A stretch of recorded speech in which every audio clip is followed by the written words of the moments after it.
O ano era 1453 e o mundo estava prestes a mudar para sempre. O outrora poderoso Império Bizantino estava reduzido a pouco mais que a cidade de Constantinopla. As muralhas teodosianas, antigas e formidáveis, eram a última linha de defesa cristã no Oriente. Do outro lado, o Império Otomano ascendia com um vigor imparável. O jovem sultão Mehmed II tinha apenas 21 anos, mas possuía uma ambição sem limites. Ele sonhava em tomar a cidade que havia desafiado tantos exércitos antes dele. Constantinopla não era apenas uma cidade, era o símbolo de Roma e da cristandade ortodoxa. A sua localização estratégica controlava o comércio entre a Ásia e a Europa. Para os otomanos, conquistá-la era um imperativo religioso e estratégico. Constantino XI Paleólogo, o imperador bizantino, sabia que o cerco era inevitável. Ele buscou ajuda no Ocidente, mas as respostas foram poucas e tardias. A união das igrejas, proposta como condição para o auxílio, dividiu o povo de Constantinopla. Muitos preferiam o turbante do sultão à tiara do papa. A cidade estava despovoada, uma sombra de sua glória passada. Mas suas defesas ainda eram lendárias, temidas por todos os conquistadores. Mehmed II começou a reunir um exército colossal na Trácia. Ele contratou o engenheiro húngaro Urbano para construir uma arma terrível. Urbano prometeu um canhão capaz de derrubar as muralhas da Babilônia. A fundição do canhão basílico foi um feito de engenharia medieval impressionante. Era preciso dezenas de bois apenas para transportar a besta de bronze. Enquanto isso, Constantino XI reforçava as muralhas e estocava provisões. Ele ordenou que a grande corrente fosse estendida através do chifre de ouro. Essa corrente impedia que navios inimigos atacassem as muralhas marítimas mais fracas. O exército defensor era pequeno, contando com cerca de 7.000 homens. Desses, muitos eram voluntários genoveses e venezianos, liderados por Giovanni Giustiniani. Giustiniani era um especialista em defesa de cercos e trouxe esperança aos defensores. Mehmed chegou com cerca de 80.000 soldados, superando vastamente os defensores. As tendas otomanas cobriam o horizonte, um mar branco ao redor da cidade. O cerco começou oficialmente em abril de 1453. Os primeiros bombardeios anunciaram o início do fim. As pedras gigantes do canhão de Urbano esmagavam a alvenaria milenar. O estrondo dos disparos podia ser ouvido a quilômetros de distância. A fumaça dos canhões escurecia o céu sobre a cidade sagrada. Após cada disparo, os defensores corriam para reparar as brechas com terra e madeira. As caixas de madeira e barris absorviam o impacto melhor que a pedra rígida. Os otomanos lançaram vários ataques de infantaria contra as muralhas danificadas. Arqueiros e besteiros trocavam flechas mortais dia e noite. O fogo grego, a antiga arma secreta bizantina, ainda era usado com efeito devastador. Mas a superioridade numérica otomana era esmagadora e constante. Mehmed tentava minar as muralhas cavando túneis subterrâneos. Os bizantinos, liderados por engenheiros experientes, cavavam contra-túneis. Batalhas ferozes e claustrofóbicas ocorriam nas profundezas da terra. Os defensores explodiram as minas turcas, frustrando os planos do sultão. A frustração crescia no acampamento otomano com a resistência obstinada. A frota otomana tentou forçar a entrada no Chifre de Ouro, mas falhou. 4 navios cristãos apareceram no horizonte, trazendo suprimentos e armas. A frota otomana inteira saiu para interceptá-los no mar de Mármara. O vento favoreceu os grandes navios genoveses e imperiais. Do alto das muralhas, a população assistia à batalha naval com o coração na mão. Mehmed, furioso, entrou com seu cavalo no mar, gritando ordens aos seus almirantes. Os navios cristãos romperam o bloqueio e entraram em segurança no Chifre de Ouro. Foi uma vitória moral imensa para os sitiados e uma humilhação para o sultão.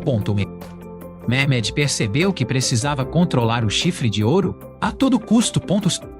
Como não podia romper a corrente, ele concebeu um plano audacioso e impossível.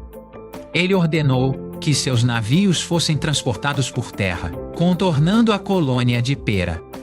Milhares de trabalhadores construíram a estrada de troncos de madeira untados com gordura. Em uma única noite, dezenas de navios otomanos deslizaram sobre a colina. Espartas. Na manhã seguinte, os bizantinos acordaram com a frota inimiga dentro do porto seguro. O choque foi terrível. As muralhas marítimas agora estavam vulneráveis. A guarnição teve que ser ainda mais dispersada para cobrir o novo fronte. A comida começava a escassear dentro da cidade sitiada. Os soldados estavam exaustos, dormindo em turnos curtos nas próprias muralhas. Constantino G percorria as defesas diariamente, encorajando seus súditos. Ele se recusou a fugir, decidido a morrer com sua cidade. Propostas de rendição foram enviadas por Mehmed, mas rejeitadas pelo imperador. Dar-te a cidade não é decisão minha nem de ninguém que nela habita, respondeu Constantino. Pois decidimos por livre e espontânea vontade morrer e não poupar a vida. O bombardeio continuava implacável, dia após dia, semana após semana. Uma das torres principais, a de São Romano, foi praticamente demolida. Justiniani e seus homens lutavam como leões nas ruínas da paliçada. Os ataques noturnos mantinham os defensores em constante estado de alerta. Tambores e trombetas otomanas soavam para intimidar psicologicamente os cristãos. Dentro das igrejas, o povo rezava por um milagre que não vinha. A imagem da Virgem Maria, protetora da cidade, caiu durante uma procissão. Isso foi visto como um presságio terrível de que o céu os havia abandonado. Uma estranha luz foi vista pairando sobre a cúpula da Santa Sofia. Alguns diziam que era o Espírito Santo abandonando a cidade condenada. Uma forte neblina cobriu Constantinopla, algo incomum para a estação. Rumores de um exército de resgate húngaro deixavam Mehmed ansioso. O sultão decidiu lançar um ataque final e total para decidir o destino da guerra. Ele prometeu aos seus soldados 3 dias de saque irrestrito se a cidade caísse.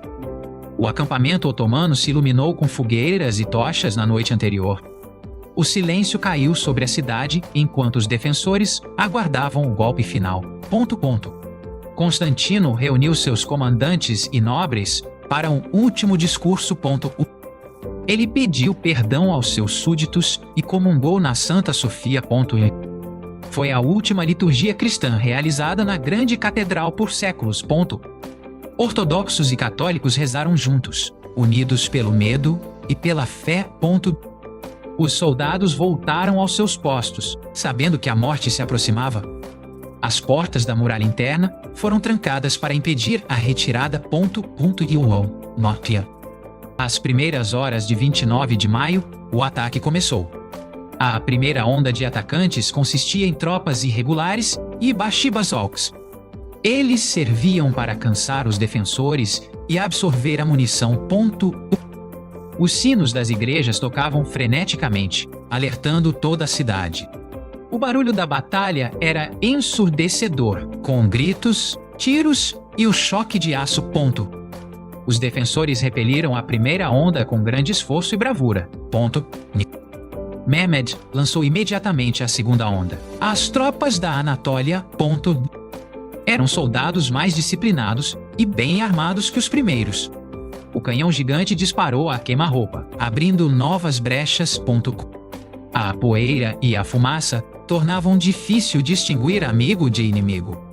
Constantino e Justiniani lutavam lado a lado no setor mais crítico. Apesar da exaustão, os bizantinos mantiveram a linha defensiva. Os otomanos recuaram momentaneamente, deixando pilhas de mortos. Mas os defensores não tiveram tempo para descansar ou beber água. O sultão jogou sua carta final, a elite dos janízaros. Eles avançaram em silêncio perfeito, marchando ao som de uma banda militar. Os janízaros eram frescos, fortes e fanaticamente leais. Eles atacaram com uma ferocidade que os defensores exaustos não podiam igualar. No calor da batalha, Giovanni Giustiniani foi gravemente ferido. Sangrando, ele pediu para ser retirado do campo de batalha para tratamento. Sua saída causou pânico entre as tropas genovesas que o seguiam. A moral dos defensores começou a desmoronar rapidamente. Vendo a hesitação, os janízaros redobraram seus esforços e escalaram as barricadas. Uma pequena porta lateral, a Quercoporta, teria sido deixada destrancada por engano. Os otomanos encontraram essa entrada e invadiram o pátio interno. A bandeira otomana foi hasteada em uma das torres principais. O grito à cidade caiu, ecoou, gelando o sangue dos bizantinos. A disciplina defensiva quebrou-se e o caos tomou conta das muralhas. O imperador Constantino XI, vendo tudo perdido, arrancou suas insígnias imperiais. Ele se lançou na massa de inimigos com a espada em punho. O último imperador romano morreu, lutando como um soldado comum. Com as muralhas rompidas, o exército otomano inundou as ruas da cidade. A resistência organizada cessou, dando lugar a massacres isolados. Os cidadãos aterrorizados fugiram para a Santa Sofia em busca de refúgio. Eles acreditavam em uma antiga profecia de salvação de última hora. As grandes portas de bronze da catedral foram trancadas por dentro. Os invasores arrombaram as portas com machados e invadiram o santuário. Velhos, mulheres e crianças foram capturados para serem vendidos como escravos. Os tesouros da igreja, ícones e relíquias foram saqueados ou destruídos. Palácios, mosteiros e casas nobres foram revistados em busca de ouro. A grande biblioteca de Constantinopla teve milhares de manuscritos queimados. O saque durou 3 dias, conforme prometido pelo sultão. O sangue corria pelas ruas íngremes da cidade até o mar. Marinheiros nos portos conseguiram fugir em navios superlotados.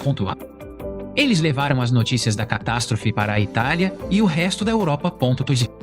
O mundo cristão entrou em choque com a queda da Segunda Roma.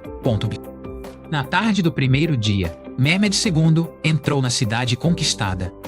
Ele desmontou de seu cavalo diante da grande igreja de Santa Sofia. O sultão pegou um punhado de terra e o colocou sobre seu turbante em sinal de humildade. Ele ordenou que a igreja fosse imediatamente convertida em mesquita. Um limar subiu ao púlpito e proclamou a fé islâmica. Mehmed caminhou pelas ruínas do grande palácio e citou versos persas sobre a transitoriedade do poder. Constantinopla foi renomeada e tornou-se a nova capital do Império Otomano. O Império Bizantino, herdeiro direto de Roma, deixou de existir. Muitos estudiosos gregos fugiram para o Ocidente, levando seu conhecimento. Esse êxodo intelectual ajudou a alimentar o Renascimento na Itália. A queda de Constantinopla marcou o fim da Idade Média para muitos historiadores. O controle otomano sobre as rotas de comércio forçou os europeus a buscar novos caminhos. Isso levaria à Era dos Descobrimentos e à viagem de Colombo. A cidade floresceria novamente sob o domínio otomano, tornando-se Istambul. As muralhas, embora rompidas, permaneceram como testemunhas silenciosas da história. A história da queda de Constantinopla ainda ecoa como um conto de bravura e tragédia. O legado de 1453 moldou o mapa geopolítico e religioso do mundo moderno.